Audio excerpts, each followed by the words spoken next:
খাতে রেমিটেন্সের বিনিয়োগ অভিবাসী পরিবারের সুরক্ষায় সর্বোত্তম কৌশল। ব্যাংকগুলোরই যখন এসএমই খাতে পর্যাপ্ত ঋণ দেওয়ার সক্ষমতা ও আগ্রহ সংকুচিত হচ্ছে, ঠিক সেই জায়গায় দাঁড়িয়ে সরকার দলের প্রধানমন্ত্রী আজকে যে প্রহসনের প্রস্তাব উত্থাপন করলেন, আমরা রেমিটেন্সকে কিভাবে একটা দেশের উত্থানে লাগাতে পারি, আমাদের অপশন দিতে হবে। কেন কি এই টাকাটা কিন্তু সরকারের টাকা না, এই টাকাটা কিন্তু ওই মানুষের টাকা।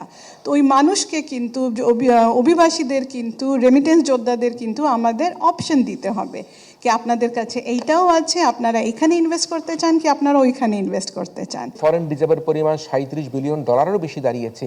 তার একমাত্র যে অবদান সেটা হচ্ছে আমাদের রেমিটেন্স যোদ্ধারা, যারা পৃথিবীর বিভিন্ন দেশে শ্রমে ঘামে অবস্থান করে তারা বাংলাদেশের জন্য তাদের অর্থ প্রেরণ করছে। আমাদের যে ঋণের দায় দেনা, আমাদের আমদানি ব্যয় মেটানো, ডলার সংকট, সব কিছু কিন্তু আমরা মেটানোর একটা উপযুক্ত যে খাত, উপযুক্ত যে উপার্জন, সেটা হচ্ছে আমাদের রেমিটেন্সের আয় থেকে আমরা করে থাকি। বাংলাদেশের কর্মসংস্থানের 25% বেশি কর্মসংস্থান হয়ে থাকে বৈদেশিক কর্মসংস্থানের মাধ্যমে, এবং এই বৈদেশিক কর্মসংস্থান যদি না থাকতো তাহলে বাংলাদেশের দারিদ্রতার হার আরো 10% বেশি যাবার কিন্তু সংখ্যা রয়েছে। আমরা কর্মী প্রেরণ করি, ম্যাক্সিমাম কর্মী কিন্তু অদক্ষ কর্মী প্রেরণ করে থাকি।